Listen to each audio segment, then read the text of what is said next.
la temática de este conversatorio que convoca el Comité Cerezo, Comité hasta encontrarlos, PNLS, a través del Huerto de Todos y del Museo de Medicina Maya OMECH. Este conversatorio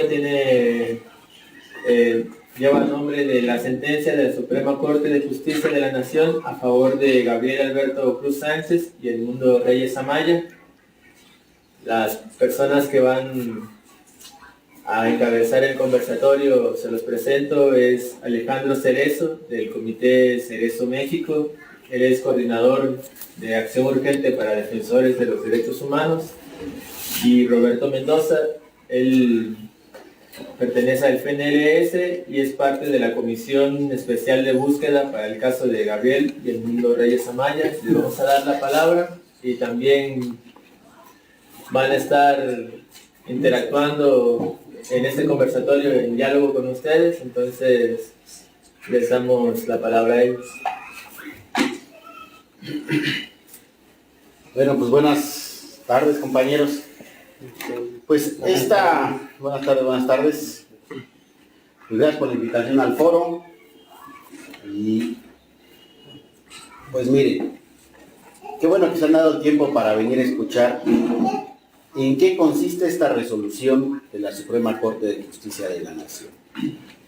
Es una resolución que se da después de 15 años de constante lucha, manifestación, de parte de los familiares, de parte del Frente Nacional de Lucha por el Socialismo, de parte de nosotros como Comité Cerezo México, y que se logra que esta resolución sea favorable a un amparo 51-2020, por si quieren encontrarlo algún familiar de desaparición forzada, así lo encuentran en la Suprema Corte de Justicia de la Nación. En el caso de la desaparición forzada de Gabriel Alberto Cruz Sánchez y Edmundo Reyes Amaya, dos luchadores sociales, integrantes del Partido Democrático Popular Revolucionario, Ejército Popular Revolucionario, Grupo Insurgente Mexicano, y quienes fueron detenidos desaparecidos el 25 de mayo del 2007 en la ciudad de Oaxaca, Oaxaca. Cabe destacar que este es un triunfo del movimiento popular independiente, que ha sido gracias a la solidaridad de ustedes mismos como pueblo, a la constancia de los familiares, los abogados, al FNLS, a las organizaciones de derechos humanos que hemos acompañado en el caso. Hablemos de por qué es histórica esta resolución y cómo beneficia a todas las víctimas de desaparición forzada del país y a sus familiares en búsqueda. Hasta antes de esta sentencia judicial, muchos de los conceptos e ideas que mencionaremos a continuación no habían sido plasmados en una sentencia. Algunos no solo en México, sino incluso a nivel internacional. La sentencia nos dice tres cosas importantes sobre la desaparición forzada. Primero, que la sentencia reconoce que la desaparición forzada constituye una de las más graves violaciones de derechos humanos por vulnerar los derechos humanos a la libertad, a la integridad personal, a la identidad, a la vida, al reconocimiento de la personalidad jurídica. Segundo, que establece por esta primera razón, se reconoce entonces que la desaparición forzada se debe analizar sí como un delito, pero también como una grave violación a los derechos humanos. Y tercero, que esta sentencia es válida para todos los casos de desaparición forzada en México. Se oye increíble que sea hasta el año anterior que la Suprema Corte de Justicia de la Nación reconozca que la desaparición forzada es eso, una violación grave a los derechos humanos que debe tratarse como tal, además de tratarse como un delito. Asimismo, la sentencia plantea obligaciones o deberes del Estado mexicano que tiene que cumplir de la publicación de esta sentencia. La primera obligación es la búsqueda de las víctimas de desaparición forzada, en este caso de Edmundo Reyes Amaya y Gabriel Alberto Cruz Sánchez. El Estado mexicano está obligado a ejecutar todas las acciones necesarias para determinar la suerte o paradero de la persona víctima de desaparición forzada bajo la premisa de que está con vida. Y eso es muy importante, porque la mayoría de las personas que se acercan a las fiscalías, a las autoridades, la misma fiscalía, el mismo Ministerio Público, todo mundo dice que los den por muertos. Entonces aquí la premisa fundamental es que están con vida. Esta búsqueda tiene que realizarse con base en el análisis del contexto político, social, económico e histórico en el que se ha propiciado la desaparición forzada, para establecer patrones de actuación que permitan identificar a los perpetradores materiales e intelectuales y a los beneficiarios también de esos crímenes. Es decir, no siempre hay nada más el que ejecuta, el que le agarra la pata a la vaca, ¿no? Sino quién se benefició de esa carne que extrajeron de la vaca. ¿Quién ordenó que se realizara ese crimen? Y por lo regular, siempre que se realiza una desaparición forzada en cualquier parte del país, es porque ya han realizado otras, esas mismas personas que realizan una. Además, las autoridades con competencia para realizar acciones de búsqueda deben contar con plenas facultades para tener acceso sin necesidad de previo aviso a todos los lugares donde podrían encontrarse las personas desaparecidas, incluidas las instalaciones militares. No es que se le notifique a la instalación notificar, el 30 de mayo vamos a ir a ver tus instalaciones. No, pueden llegar ahí de manera desprovista y tienen que darles acceso a esas instalaciones, ¿no? Entonces, porque si se le avisa, pues pueden ocultar lo que han hecho siempre, ¿no? Ocultan las evidencias. También el derecho de las víctimas de desaparición forzada a ser buscadas incluso sienta las bases a nivel internacional del derecho humano a ser buscados. No existe en la actualidad en el mundo ese derecho como tal. No hay ninguna declaración, ningún documento donde encuentren el derecho a ser buscado como víctima de desaparición forzada. Entonces, esta resolución, gracias al empuje del movimiento independiente, es decir, a todos nosotros, a la tenacidad de los familiares, es que se logra que la Suprema Corte de Justicia de la Nación reconozca el derecho de una víctima a ser buscada. Y esto siente el precedente a nivel jurídico nacional, pero también internacional. ¿Qué quiere decir esto? Que los derechos humanos para nosotros son producto de la lucha social. No es algo que nos brinden los estados por buena onda, sino tenemos que arrancárselos, en este caso después de 15 años de movilización, de difusión del caso, hasta que se dio que reconocieran este derecho. La segunda obligación del Estado que plantea la sentencia 51/2020 es la creación de un grupo especial multidisciplinario, lo cual es novedoso en el mundo y en México. Este grupo especial para el caso de la desaparición forzada de Gabriel Alberto y Edmundo se llama Comisión Especial de Búsqueda. Así, la sentencia abre el camino para que todo familiar de las víctimas de desaparición forzada exija ese derecho, es decir, se sienta un estándar de actuación en todos los demás casos de desaparición forzada en nuestro país. ¿Cuál es el antecedente en México de una comisión parecida? La de Caso Ayotzinapa, que es el presidente por decreto presidencial mandata que se conforme una comisión de búsqueda. ¿Cuál es la diferencia aquí? Que ahora es por mandato judicial. Y entonces todas las demás víctimas de desaparición forzada, sus abogados, pueden literalmente copiar y pegar el amparo, cambien el nombre de las víctimas nada más, y meter ese recurso para que conformen una comisión especial de búsqueda. ¿Qué beneficios tiene esto? Pues antes nosotros como organizaciones y familiares hacíamos mitin en gobernación. No, que ahí no es. no nos molesten. Vamos a la Fiscalía, no, que ahí tampoco. Vamos a la Comisión Estatal de Derechos Humanos, no, tampoco. A la Comisión Nacional, y nos traían, ¿no? Tiene un nombre muy vulgar cómo nos traían, pero pues nos traían de un lado para otro, con el cansancio que implica, los gastos que implica, ¿no? Ahora con esto es una comisión especial de búsqueda donde tiene que estar presente la Fiscalía, que es la encargada de la investigación, la Comisión Nacional de Búsqueda o la Comunicación Estatal, en caso de que el caso sea de fuera estatal, ¿no? Y las autoridades pertinentes para esa búsqueda. Entonces no tenemos que estar tocando 20 puertas, yendo a 20 lugares, a 20 oficinas, a que nos reciba un funcionario diferente y nos diga, cuéntame tu caso. Ay, no, ni tenía información de él, vuelve mañana, ¿no? Porque así nos hacían, ¿no? Oiga, pues ya entregué las copias. No, pues quién sabe, ya se perdieron, fue en el turno que yo no estaba, ¿no?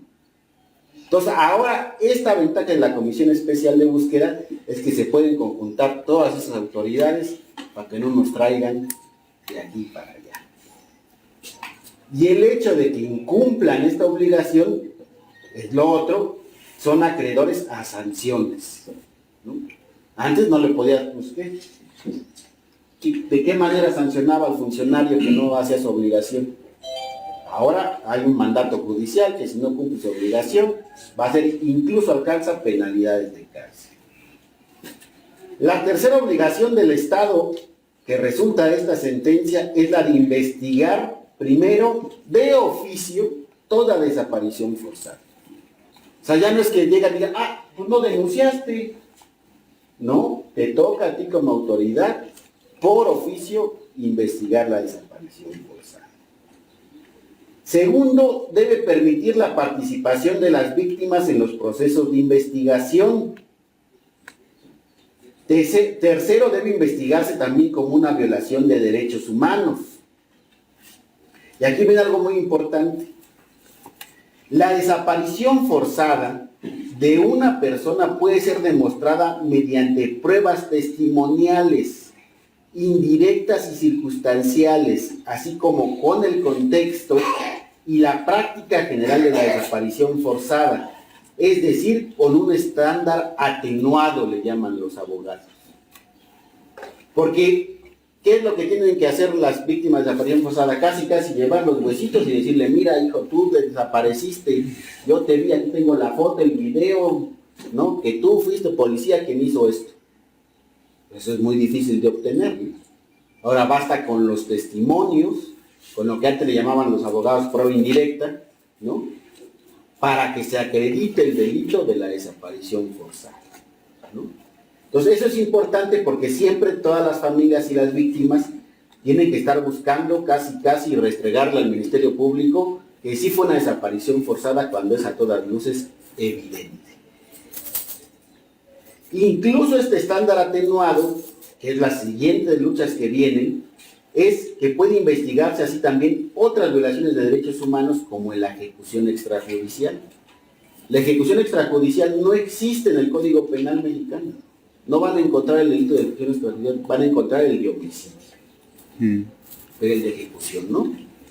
¿Por qué no existe ese delito de ejecución extrajudicial? Porque el mismo concepto reconocería que es el Estado quien la realiza. Así como la desaparición forzada es el Estado quien la realiza. Cuando alguien escuche desaparición forzada es porque el Estado la cometió, sea de manera directa o indirecta. Igual sería para la ejecución extrajudicial. Y eso el Estado no quiere, pues no le gusta, porque él que no. Se quiere lavar las manos, ¿no? La cuarta obligación del Estado de esta sentencia es reconocer a nivel individual la situación legal del detenido desaparecido como víctima, pero también a nivel colectivo reconoce a sus familiares y o compañeros de organización como víctimas y por lo tanto titulares de derecho. ¿Cómo se traduce esto en la práctica? Anteriormente, si alguien fuera hijo de una persona desaparecida, para hacer ciertos trámites te exigían que le llevaras el certificado de defunción. Así, pero es que no ha muerto, está desaparecido. No me importa, si quieres el trámite, tráeme tu certificado de defunción. Y eso pues generaba en la familia, pues, no está muerto, ¿no? Entonces, esta sentencia implica ese reconocimiento de la situación legal del detenido desaparecido, ¿no? No sabemos dónde está desaparecido de manera forzada, pero tiene que continuar todos los trámites legales por el reconocimiento de que está desaparecido. Y aunque suene, digamos que, como detalles pequeños, para algunas familias son detalles muy grandes, que tienen que ver con propiedades, que tienen que ver con pensiones, que tienen que ver con muchos detalles que permiten la supervivencia de las familias de las víctimas, ¿no? Y aquí lo otro importante, como organización, si esas personas pertenecían a una organización, también la organización se ve afectada. Porque somos duros, seguimos luchando y seguiremos luchando hasta el final, pero no quiere decir que no nos duela que nos ejecuten a un niño de 13 años como Humberto, que no suframos la parte de la desaparición forzada de un compañero. Entonces, como organización y como comunidad, también tenemos derechos, y el Estado es lo que reconoce en esta sentencia. Y la quinta obligación se refiere a la reparación integral, que es no solo otorgar la compensación económica, porque el Estado es lo primero que acostumbra. ¿Cuánto quieres? Esto vale tu familiar, ¿no? Y ya cállate la boca, ¿no? No, yo no quiero eso. Yo quiero saber la verdad de lo que sucedió. Y la verdad implica, no solamente como ahora que hay muchas comisiones de la verdad en el gobierno actual, de saber la verdad, sino que juzguen a esa persona que cometió el acto. Si no hay justicia, si no juzgan a los perpetradores, pues es una verdad a medias. Porque la verdad es que si fulano fue, tiene que ser juzgado, y tiene que ser sentenciado, y tiene que pagar lo que diga en la ley vigente por el acto que cometió. La sexta y última obligación del Estado que la sentencia marca es el reconocimiento del derecho humano a la verdad. El derecho humano individual como familiares, a que tenemos derecho a saber la verdad, pero también como pueblo de México. Tenemos derecho a saber qué pasó con las desapariciones forzadas y quién las cometió. ¿Por qué es importante saber quién las cometió? Porque muchos de los que cometieron desapariciones forzadas en los sexenios anteriores continúan estando en los diferentes gobiernos, en diferentes funciones. Muchos de los que eran en una época de ciertos grados del ejército hoy son generales, nomás por los años. Ahí están, continúan estando esas personas. Estos avances son los que tiene la resolución de la Suprema Corte de Justicia de la Nación en general. Es decir, todo esto que acabo de mencionar, las 5 avances positivos, son aplicables a cada una de las desapariciones forzadas que han sucedido en México. No importa en qué año se cometieron. Hay que recordar que el derecho para beneficio de las víctimas es aplicable al tiempo hacia atrás. Entonces, si un ministerio público dice, no, pero no me importa, eso sucedió hace 10 años. No me haces caso, aquí está mi amparo, me meto a la Suprema Corte de Justicia de la Nación. Ahora los más jóvenes pueden por internet buscar, bajar la resolución, copiar, pegar, cambio los nombres, no más que otro abogado firme y se mete el amparo. En Palantones, en Veracruz, en diferentes lugares, ¿no? Y que a algunos compañeros que están aquí les ha tocado estar hasta aquí 3 meses, ¿no? En un plantón en Ciudad de México, ¿no? Y no porque sean mártires, sino porque les gusta estar en los plantones de Ciudad de México. Porque es parte de la lucha, ¿no? Es parte de la lucha y estamos convencidos de esa lucha. ¿Quieres hablar de la sentencia ya? A nivel particular, justo apenas el 28 de abril nos entregaron un documento a los familiares, donde pues casi ya todo lo cumplieron, según ellos. Ya todo está cumplido y está en gestiones, ¿no? Pero pues las gestiones pueden durar otros 15 años, ¿no? Uno de los puntos que está obligada el Ejército Nacional Mexicano, la Sedena, es a publicar un extracto de la sentencia, ¿no?, en un diario de circulación nacional. Otra obligación de la Sedena es a brindar todas las facilidades a la Fiscalía para la integración de la investigación de origen. Es decir, toda la información que tienen que brindarles. Se confirma también que debe tomar declaración a todos los mandos militares, desde el mayor hasta el general de división, que estuvieron en funciones en mayo del 2007, en el estado de Oaxaca. En el caso de la Fiscalía General de la República, modifica la sentencia para que publique en internet de la Fiscalía General de la República la investigación. Entonces, y esto lo han cumplido. Si uno se mete a la Fiscalía General de la República, encuentra ya los tomos de la investigación de cómo va, por lo menos como hasta el 22, 23 tomos. Luego, conformar la comisión, y queda a la cabeza de esa comisión especial de búsqueda la Comisión Nacional de Búsqueda, en coordinación con un agente del Ministerio Público de la Federación, adscrita a la Fiscalía Especializada de Búsqueda de Personas, y deben diseñar el plan integral de búsqueda de diligencias. En la Comisión Especial de Búsqueda nos acompaña, siempre de cajón, la ONU. La ONU va como acompañante y como observador internacional. Es un proceso que también está el Grupo de Trabajo sobre Desaparición Forzada de la ONU. No hay en México ningún otro proceso donde estén ellos presentes y tengan la calidad de opinar y decir y contradecir al fiscal si está haciendo cosa mal o a la coordinadora de la Comisión Nacional de Búsqueda. Este caso de la Comisión Especial de Búsqueda es importante porque no solamente está la ONU, el Grupo de Desaparición Forzada, no solamente están la familia y los abogados, sino en este caso estamos las organizaciones que hemos acompañado el caso, que es el caso del Frente Nacional de Lucha por el Socialismo y el Comité Cerezo. Y no son reuniones de buena onda, de que, ay, hoy te recibo, vamos a hacer, ¿no? Son reuniones que pasan y tienen una minuta, que van al juzgado que lleva la resolución del amparo. O sea, todo lo que se diga ahí está fechado, está firmado por todos los asistentes y tiene una validez judicial. Es decir, que si incumplen con sus obligaciones los funcionarios, pueden ser en un futuro sancionados administrativa, pero penalmente. Entonces, eso es lo importante de esa Comisión Especial de Búsqueda. Y también que el precepto es encontrarlos con vida, ¿no? Hayan pasado los años que hayan pasado, que eso es muy importante para los familiares, ¿no?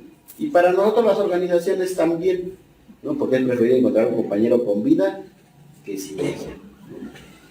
Nosotros siempre hemos dicho que para luchar hay que estar vivos, porque pues ya muertos ya solo los gusanos, pero por nuestras carnes, ¿no? Entonces, este es en general lo que se ganó de esta sentencia.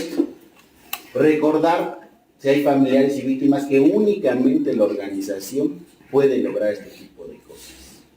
Que sí, nos tardamos, 2006, también empieza la pega de carteles, la difusión en el estado de Oaxaca junto con otras organizaciones.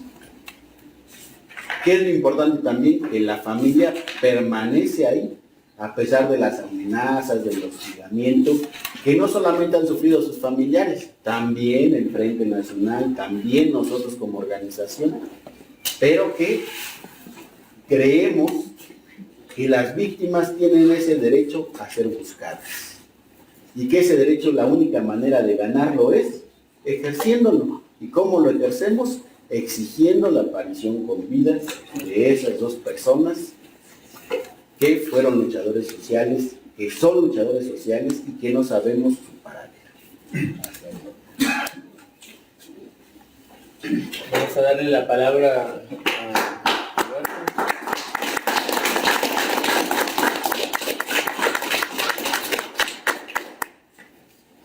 Buenas tardes, compas. Pues sí, estamos en una jornada más de lucha.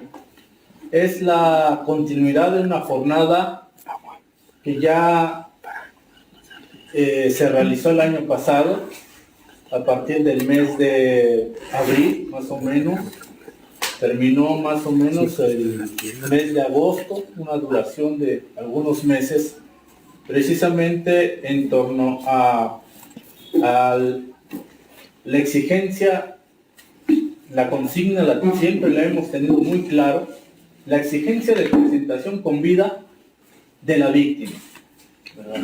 Esa es la consigna que identifica el movimiento popular independiente. El hecho de que hoy la investigación, la búsqueda sea bajo la presunción de vida, es porque también el movimiento popular, en este caso independiente, ha tenido también claridad en cómo exigir la presentación. Es la presentación con vida. La consigna que nos ha identificado a lo largo ya, no solo en estos años, ¿verdad?, de 15 años, el movimiento democrático independiente, que son quien en este momento tenemos una consigna, no es de estos años. Es una lucha que viene desde el movimiento democrático independiente, de los 70, los 80, a los 90. Una larga experiencia sistematizada y que de una u otra forma en este proceso, nuevos contextos, se ha enriquecido, sí, pero con la propia práctica.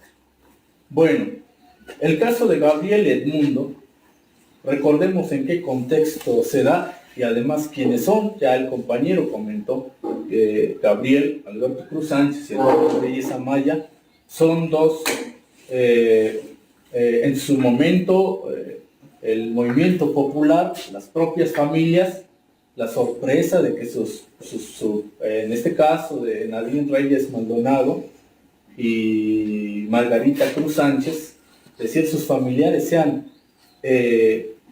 hayan enterado de que por un lado fueron víctimas de desaparición forzada y que por otro lado hayan sido reivindicados por una organización revolucionaria, es decir, el Partido Democrático Popular Revolucionario, Ejército Popular Revolucionario, 25 de mayo de 2007. ¿Qué sucedía en ese contexto? 2000 al 2012, estábamos en un contexto donde tanto el gobierno federal, Vicente Fox Quesada, Felipe Calderón Hinojosa, empezaban un proceso mayor de militarización del país, de fortalecimiento del Estado policíaco militar, y que a raíz de el despliegue policíaco militar en el gobierno de Calderón Hinojosa, sí empieza a generalizar los casos de desaparición forzada, sí, pero antes de eso, previo a eso, hay las propias investigaciones que hoy se pueden conocer del caso de Gabriel Edmundo. No solamente es una casualidad, ¿verdad?, la desaparición de Edmundo y Gabriel, sino una parte de esa reparación integral del daño. Uno puede observar que el caso es que hay una persecución política, ¿verdad? Hay una persecución política contra el movimiento popular en general, pero en particular contra los que realizan la crítica política, en este caso los propios luchadores sociales, que a lo largo de los años también hemos podido colocarlos en el lugar que les corresponde. Gabriel Edmundo, la Fiscalía sostiene que fueron desaparecidos el 24 de mayo en un operativo a los alrededores del Hotel El Árbol. Sin embargo, hoy la propia información que da los compañeros de Gabriel Edmundo dice, no, la desaparición forzada de nuestros militantes, dicen ellos, ocurrió entre las 6 de la mañana a 6:30 de la mañana. más o menos en ese lapso de tiempo. Es decir, la Fiscalía General de la República ha tratado de deslindar a los responsables. Es decir, si hoy esta sentencia dice basta con los indicios para que el ejército mexicano se haga responsable, sin embargo, en efecto solamente maneja la línea de investigación del 24 de mayo y no la del 25 de mayo. O sea, el movimiento popular ha hecho la propia exigencia que hemos abanderado por más de 15 años, hemos hecho o hemos orillado a la propia Fiscalía, al propio gobierno, a las instancias, de que la investigación conduzca, por un lado, al ejército, porque la Fiscalía no ha querido abrir la línea de investigación hacia el ejército, sino por la propia presión del conjunto del movimiento popular y en particular ya con la propia sentencia, que inevitablemente el ejército tiene que ser objeto de investigación, objeto de escrutinio y hoy está sentado, digamos, en la silla de los acusados. Pero a lo largo desde la detención, desaparición forzada de Gabriel Edmundo, el Estado, a través de sus distintas instituciones, ha hecho lo posible por desvirtuar el crimen, por deslindar al ejército de su propia responsabilidad. Tanto así que hoy solamente contemos con indicios y testimonios que señalan al ejército como el responsable, o según la propia sentencia como probable responsable, ¿verdad? O sea, nada hoy no hay nada que dé un dato contundente para decir fue el ejército. Sin embargo, el hecho de que la sentencia hoy se dé en un contexto donde también el gobierno federal sí reconoce la existencia de miles de así, pero no hay una acción que permita enjuiciar y castigar a los responsables materiales e intelectuales. Y por eso es que también la propia sentencia es tan importante que nos permite hoy estar en la propia realiza, en este caso, los datos que aporta la Comisión Nacional de Búsqueda y la coordinación que hay en esta Comisión Especial de Búsqueda, que es interinstitucional.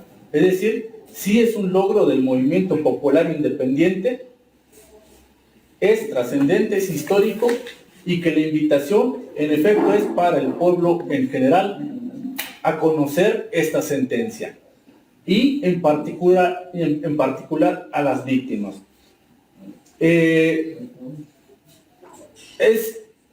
Es cierto también que a lo largo de estos 15 años de lucha del movimiento popular independiente, porque finalmente no podemos negar que es un esfuerzo propio del movimiento independiente, que es un esfuerzo propio también del FNLS, del Comité Cerezo México, del Comité Hasta Encontrarlos, de personalidades honestas, solidarias, que ustedes sabrán, recordarán, y el pueblo que nos escucha, en cada jornada nacional de lucha por 15 años, hemos exigido hemos pedido la solidaridad de personalidades, de intelectuales, ¿verdad?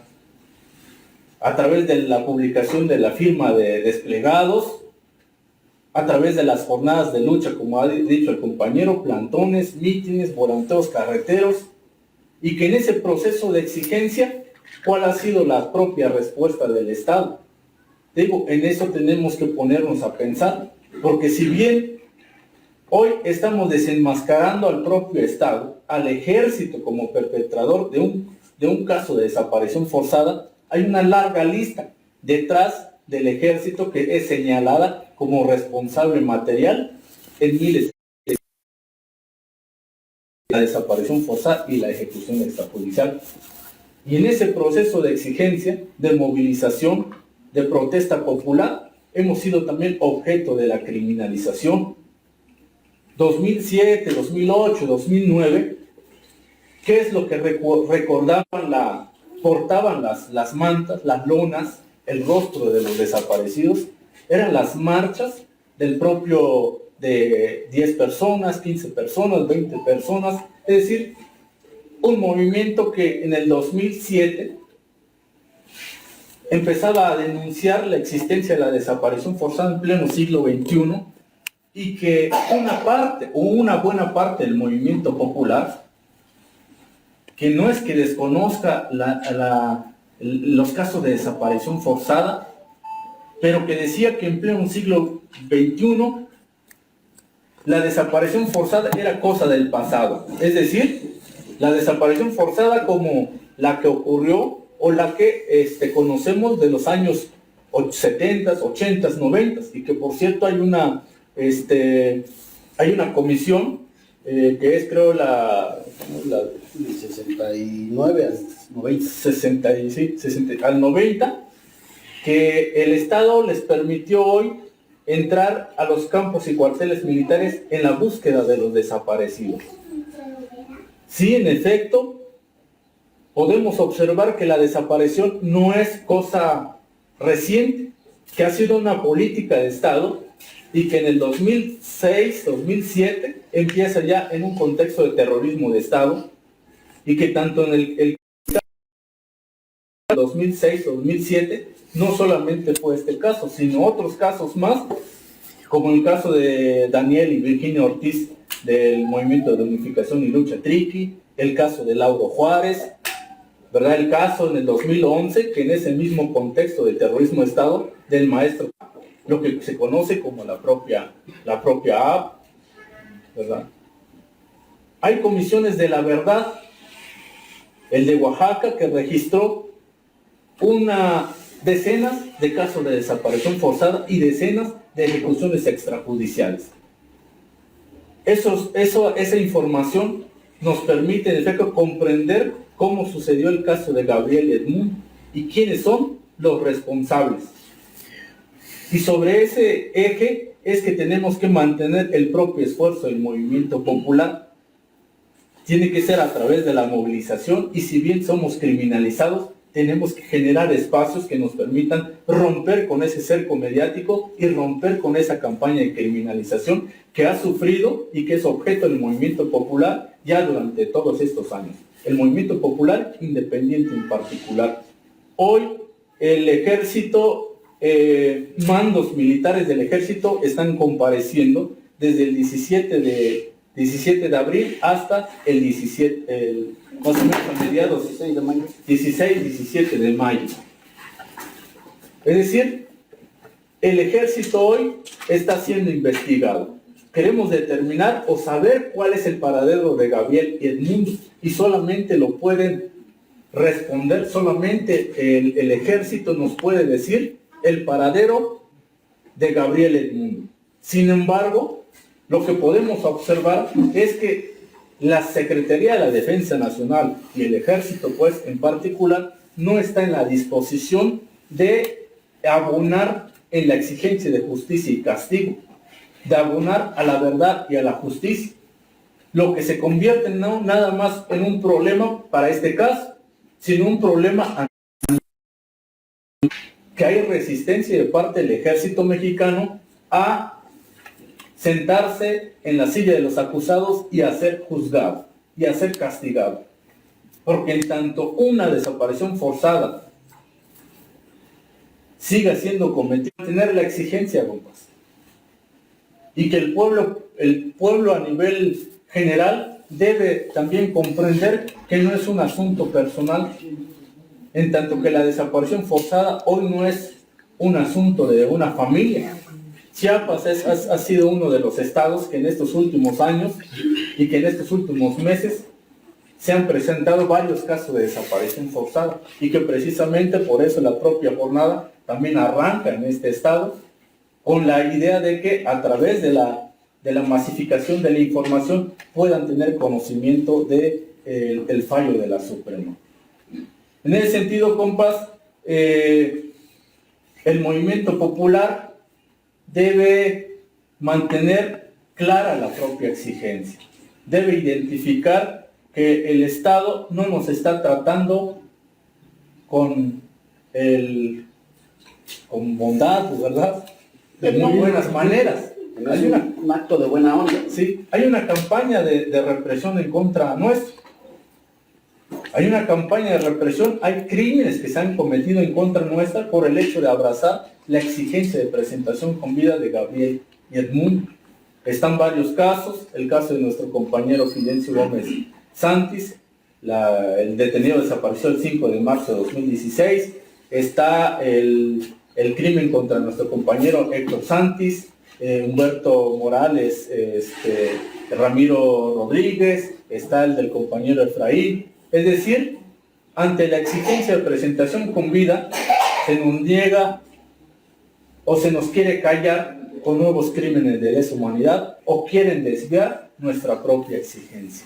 Entonces, es necesaria pues la tarea que estamos realizando. Tenemos una revista, la Consigna Socialista, la nueva, que es donde estamos abordando ese proceso de lucha que hemos dado a lo largo de 15 años y que nos permite comprender el contexto desde el 2007 a la fecha, es decir, cómo hemos vivido todo este proceso, cómo nos ha ido, cuál es la respuesta que ha dado el Estado, cómo nos ha tratado el Estado en ese sentido. Entonces es un proceso de reflexión que también debemos hacer porque implica que reforcemos esta exigencia. Es un proceso de reflexión que nos va a permitir también fortalecernos a nosotros mismos en tanto que nos estamos enfrentando a un Estado represor, a un gobierno que continúa con esas prácticas de la desaparición forzada, sea por motivos políticos y por motivos sociales. ¿Quiere como también compartir o preguntar algo? Pues vamos a abrir este momento como de diálogo. Entonces, le cedemos la palabra a usted.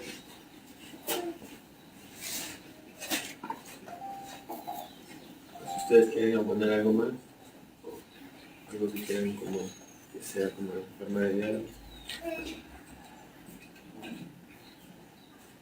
Si tienen dudas, preguntas, el caso.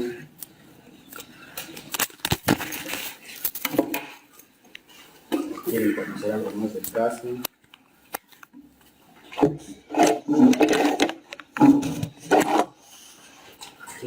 Buenas tardes a todos, muchas gracias por la presentación. Y a mí me gustaría preguntar en torno a de que el gobierno federal maneja diferentes términos: desaparición forzada, desaparición por particulares, que a veces nada más desaparición. Entonces, esta sentencia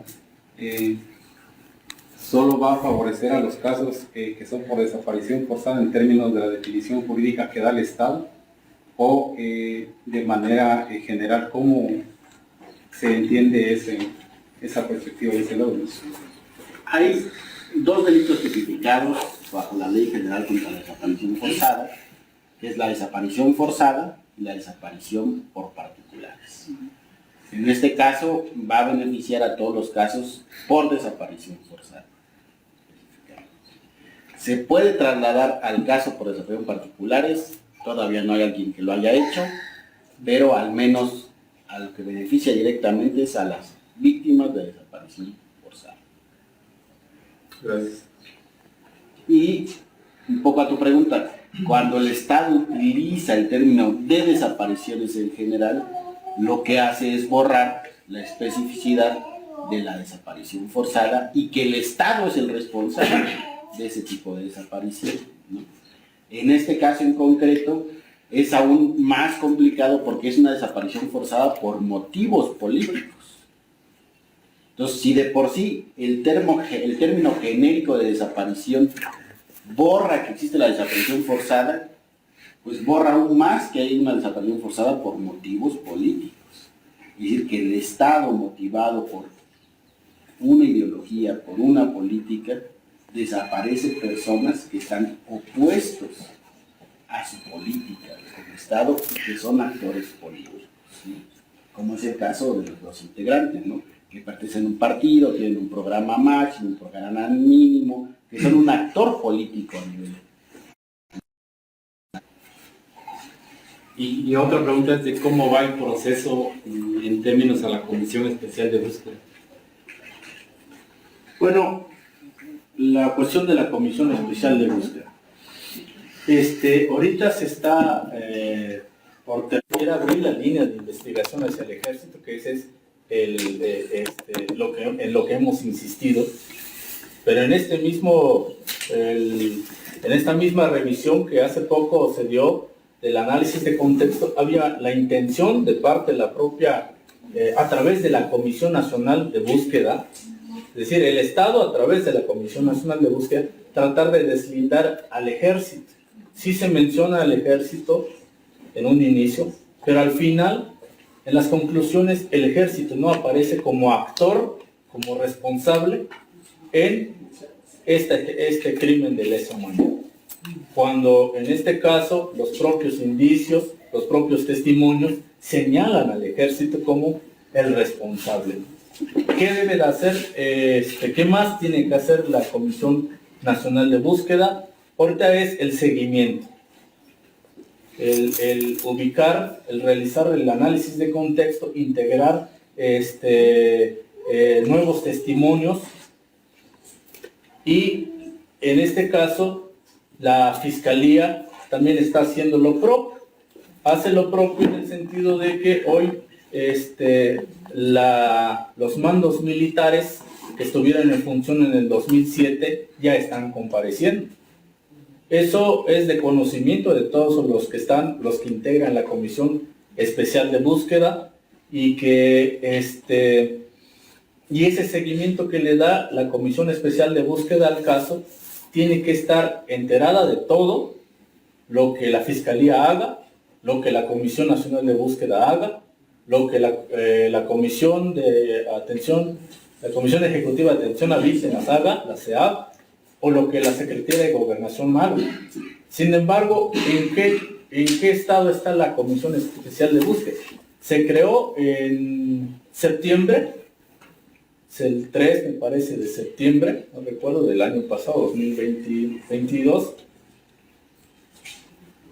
La quinta reunión, ¿no? Sí, la primera reunión, la creación de la Comisión Especial, no asistió el ejército en ese primer intento por crear esa Comisión Especial de Búsqueda. Hasta la segunda convocatoria llega el ejército, la Sedena, con su representante legal, indiferente, revictimizante para las propias familias. En este caso, sí se empezó a trabajar, hay dificultades de todo tipo, ¿verdad? Cuando nos enfrentamos ya en la propia sentencia que emite la Suprema Corte, dice es una desaparición forzada. Pero para diluir la responsabilidad del Estado y para diluir también este caso en una simple desaparición, Gabriel Edmundo no se esfumaron, ¿verdad? No están perdidos por alguna situación psíquica, fueron víctimas de desaparición forzada. Sin embargo, en esas reuniones de la Comisión Especial de Búsqueda se discute, se debate eso. No es una desaparición, es una desaparición forzada. La discusión, por ejemplo, en cuanto al contexto en que se da la desaparición de Gabriel Edmundo. Oaxaca, 2006-2007. La actuación de grupos paramilitares contra el movimiento popular en general, contra los activistas en particular, ya sea para detenerlos, desaparecerlos o para ejecutarlos, o para detenerlos y tenerlos presos, torturarlos. ¿Quiénes realizaron todo eso? decenas de ejecuciones extrajudiciales que la Comisión de la Verdad de Oaxaca documentó, o los casos de desaparición forzada que también documentó, no son grupos ilegales, grupos civiles armados quienes lo ejecutaron en el contexto del movimiento popular, sino grupos paramilitares o agentes del Estado. Lo comento porque esa es la discusión también que se da en la propia Comisión Especial de Búsqueda, tratando de diluir la responsabilidad del Estado y deslindar del ejército mexicano en particular. Y ahí en el caso concreto hay ya detenidos, ¿no? Ya hay detenidos por esa desaparición forzada, que básicamente son todos los integrantes de un grupo especial del estado de Oaxaca, la FERPAS, los mataron. Así. Testigos clave están ejecutados, ¿no? Otros los desaparecidos, ¿no? Entre ellos mismos se están ocultando la verdad, ¿no? Está firmemente ahí en el análisis de contexto cómo el ejército en algún momento llega a robarse los libros del CEMEFO, donde dicen que estuvieron los cuerpos, llega el ejército, se roban los libros, donde está el registro, ¿no? O sea, hay muchas cosas que el ejército está involucrado, pero sí ha sido como una pieza muy difícil de tocar. Ahora pues ya están declarando todo este mes, pero pues ya muchos o ya murieron, otros ya no están en activo del ejército, y otros dicen pues, que no los encuentran, ¿no? Cuando se sabe que son los altos mandos del ejército.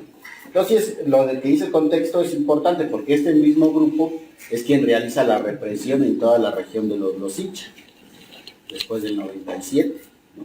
Es un grupo creado por la Marina Armada de México, entrenados la mayoría por la Armada de México, exmarinos, que conforman luego este grupo civil y que se dedica desde el 97 hasta que fueron detenidos 2000, más, o sea, aparte de los desaparecidos Edmundo y Gabriel, ellos continúan toda su política de represión hacia el movimiento social hasta el momento que son detenidos, 2016, unos en el 16, otros en el 19, ¿no? O sea, llevan 20 años creando terror en diferentes zonas del estado de Oaxaca.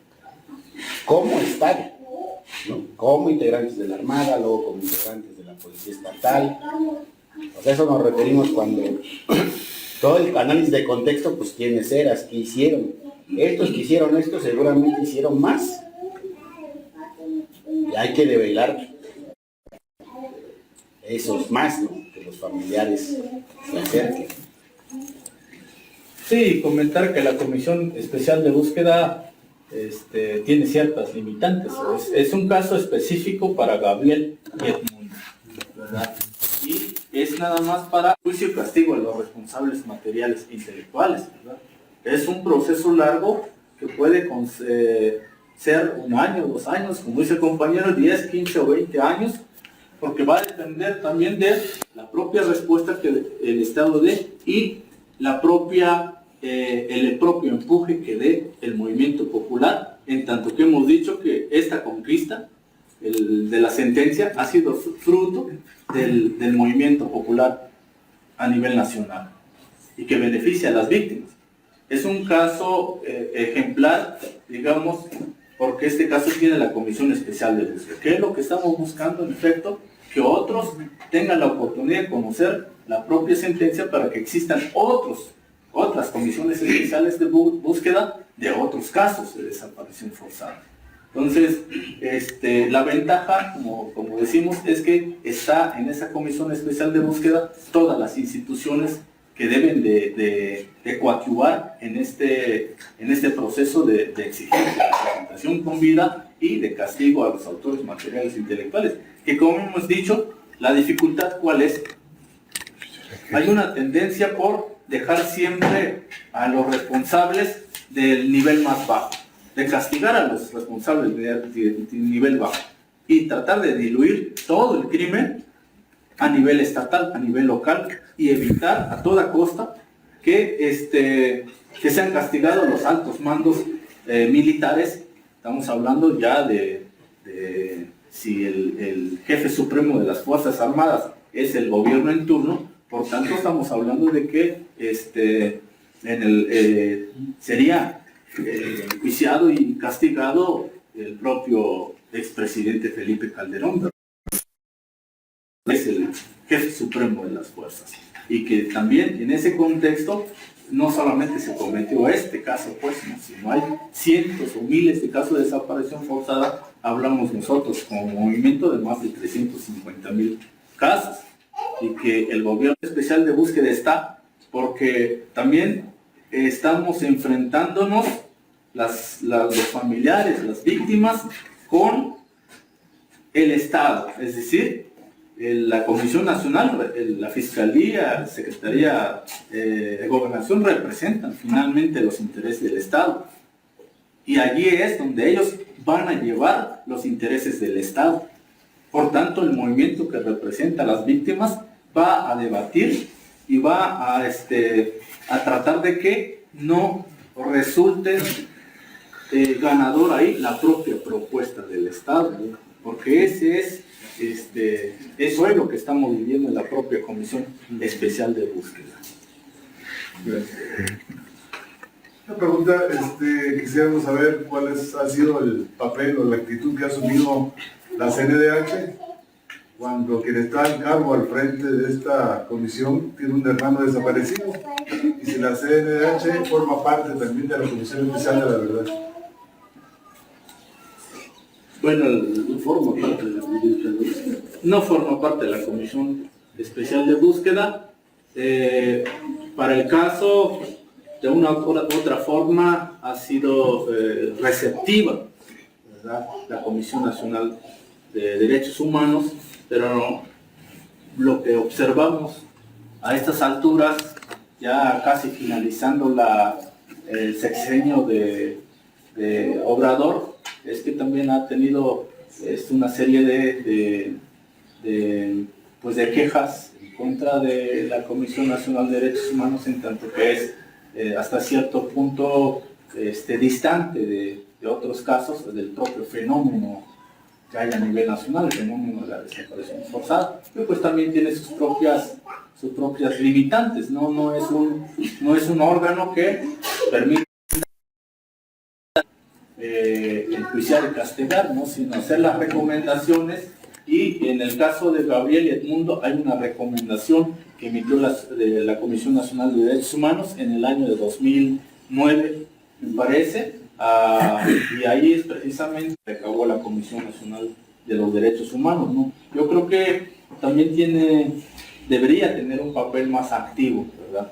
Eso es lo que esperaríamos de parte del movimiento popular. Sin embargo, no la tiene, no la ha tenido, y va también según la propia política del gobierno en turno.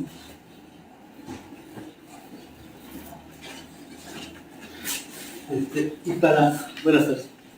Para el caso, bueno, hay un hecho trascendental, entre otros, para este país, el caso de Rosendo Radilla, en el estado de Guerrero, que desapareció en los 70. Bueno, se trascendió a nivel internacional, es decir, acudieron a la Comisión Interamericana de Derechos Humanos. Digamos, en este caso se ha hecho, se ha realizado, ¿por qué no se ha hecho? Si se ha hecho, hasta dónde se ha podido, o de una u otra forma se tienen que agotar las instancias nacionales. Respecto a eso, digo, porque ya han habido algunos otros casos en que ha intervenido la Comisión Interamericana de Derechos Humanos. Diremos, ¿cuál es la diferencia aquí? Si nosotros llevamos el caso a la Corte, seguramente lo ganaremos. Pasarán otros 15 años, pero lo ganaremos. Pero juzga al Estado en general. O sea, el Estado es culpable de la desaparición forzada. La diferencia aquí con la Suprema Corte de Justicia de la Nación es que va a juzgar no solamente al Estado en general, sino a los funcionarios que cometieron la desaparición forzada, ¿no? Entonces, esa es una de las grandes diferencias. Digamos que por tiempos, el caso, si quisiéramos, ya lo llevábamos a la Corte, ¿no? Pero también ha sido una estrategia de, bueno, queremos de parte de la familia Margarita y Nadine, pues quieren justicia. Y la justicia es que juzguen a quien cometió la desaparición forzada. no solamente como Estado en abstracto, ¿no? O sea, el Estado es culpable. No, pues todos sabemos que el Estado es culpable, pero ¿quién del Estado fue el que... Sí, específico. Exacto, ¿quién cometió y quién tiene que estar en la cárcel ahora? Entonces esa es como la diferencia, ¿no? O sea, no es porque el caso no esté preparado, ya está, ya únicamente por el número de años pasaría de la comisión a la corte, ¿no? Son 15 años en que no encuentran a los desaparecidos. Y qué bueno que mencionas el caso de Rosendo, porque Rosendo fue, si bien es cierto, los frutos de ese caso al final, la etapa última, digamos, ya no le tocan al movimiento democrático independiente. Lo cierto es que la construcción de ese caso y todo, pues sí lo construye el movimiento democrático independiente a través de FEDEFAM, que fue una organización que nació de la especialización del movimiento democrático independiente, pero que por diferentes motivos pues, ya no continuaron con esos preceptos con los que nacieron.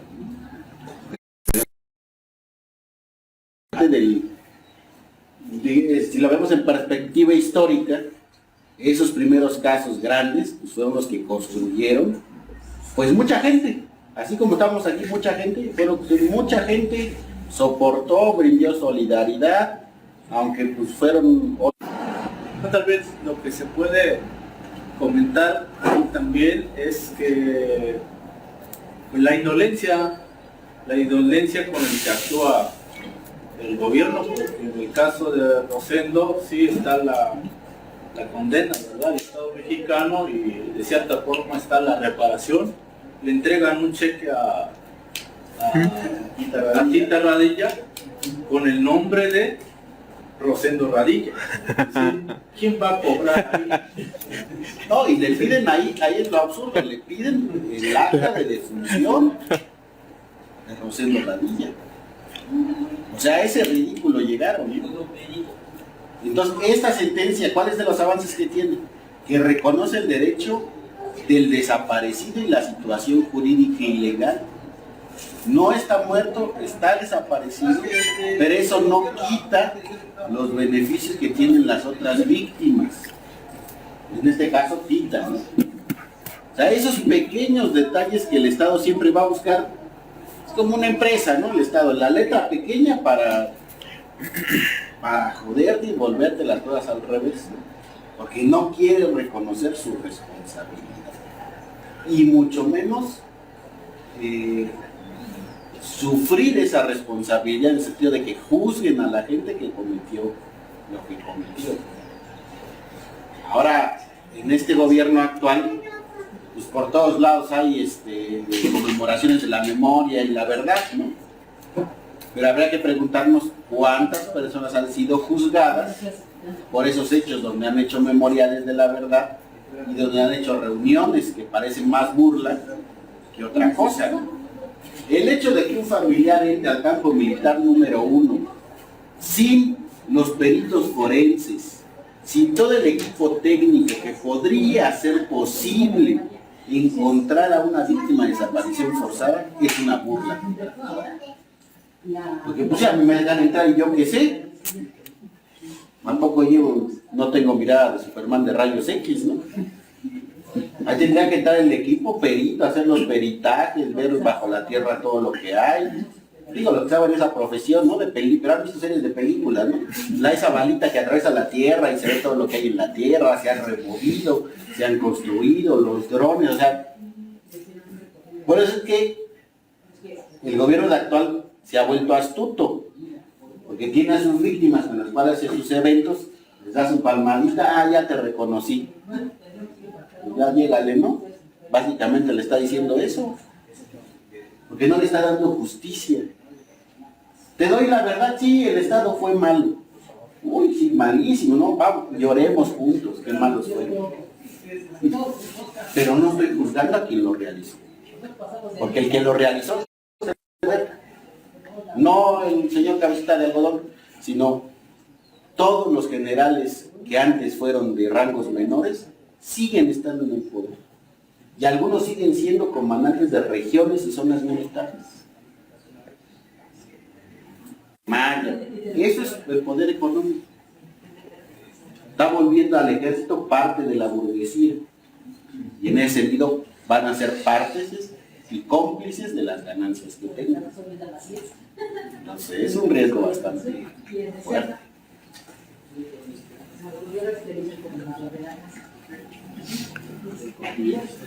¿Alguien más?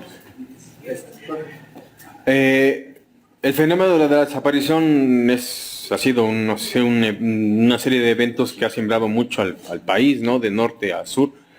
En relación a los otros movimientos que se han encargado de la búsqueda de sus desaparecidos, ¿cómo han recibido esta resolución? Es decir, no solo las detenciones y desapariciones forzadas, sino aquellas que no tipifican o tipifican de manera general dentro de la jurisdicción, ¿no? ¿Y se ha logrado ingresar ya a los cuarteles? Bueno, en este caso todavía no hay, ¿no? Porque el día que se haga tiene que hacerse, como lo digo, ¿no? Con todos los peritos, los especialistas, pues para que no nos den gatos por liebre, ¿no? Porque ya lo han intentado. Unos huesitos que después han encontrado en Oaxaca, eso lo de, dame tu ADN, ¿no? ¿Qué te va a dar tu ADN? O sea, la familia dijo, yo no te voy a dar mi ADN, hasta que tú me compruebes el ADN del huesito. ¿Y qué tal es un huesito de perro, no? O sea, el Estado ha sido tan perverso que tiene su gran banco de ADN de todas las familias, pero pues no sabes si realmente el hueso que te entregan es el de tu familia, porque tú como persona no tienes la tecnología ni el acceso a ese tipo de cosas. Necesitas un grupo especial que lo haga, independiente del gobierno. Entonces, ¿cómo ha sido recibido? Pues estamos en esa etapa de difundir la resolución de la sentencia, en que puede beneficiar a otra víctima de desaparición forzada. Y que mucha gente, esa es la gran dificultad, no entiende que sus familiares no fueron víctimas de desaparición por particulares, sino que lo que le llaman delincuencia organizada, en realidad son grupos paramilitares al servicio de uno u otro gobierno en turno, y que esas estructuras son los que realizaron las desapariciones forzadas, que les dicen que fue por particulares. Es que no es Estado, es la banda de los fulanos, el cártel de los sultanos. Y ya se empiezan a rascarle, encuentras el vínculo con el Estado o la creación desde el Estado de esos grupos paramilitares. Entonces, por eso es difícil explicarle a la propia gente, ¿no? Pero estamos en ese esfuerzo de difundir, ¿no? ¿Qué es la sentencia que beneficia a más personas de desaparición forzada? Que a lo mejor el Ministerio Público te dijo que era una desaparición por particulares, y así está en tu expediente. Pues tienes que meter el amparo para decir esto fue una desaparición forzada. Y aquí están los elementos atenuados, los testimoniales, que dicen que vieron al marino, al militar, que dicen que la policía estatal tenía complicidad con ese grupo. Pues todo eso son elementos para decir esto fue una desaparición forzada. Entonces estamos en ese esfuerzo de difundir esta sentencia. Por lo menos es consultable y accesible para todos los que tengan internet. Suprema Corte de la Nación, número, ¿no?, del amparo 51-2020, le sale la resolución pública. Entonces eso es como un logro, porque antes, ¿no? Es más, no había ni tecnología para hacerlo tan público, ¿no? Todavía cuando era joven traía los expedientes así, tu tomo, ¿no? Ahora ya con internet. Entonces, pues es un llamado también a los abogados que no sean, que no linken el diente a la víctima, ¿no? Si estudiaron derecho fue para hacer el beneficio a la gente, ¿no? Pues para que no se lucre con esos triunfos que tiene el movimiento. Sí, comentar tal vez. Es grande, lo que podemos decir y hemos dicho, es grande el amor de aquellas madres. Son principalmente las madres que buscan a sus hijos, ¿verdad?, o a su hermano o algún familiar, con el que podemos decir que, como hemos dicho, el amor es grande, para que inviertan o den todo su tiempo, todo su esfuerzo para buscar a sus familiares. Sin embargo, nosotros hemos mantenido la posición de que a las víctimas no nos corresponde buscar a nuestros familiares. En tanto que hemos dicho, la desaparición forzada es un crimen de Estado, un crimen de lesa humanidad. El Estado es el responsable inmediato para dar con el paradero de las víctimas. Sin embargo, valoramos ese esfuerzo que hacen las madres buscadoras, pero hoy tenemos un precedente que puede servir, en efecto, para todas esas víctimas. Bueno, pues agradecerles. Solo llegaremos aquí a la conclusión del conservatorio. Agradecerle en nombre del Huerto de Todos y del Museo de Medicina.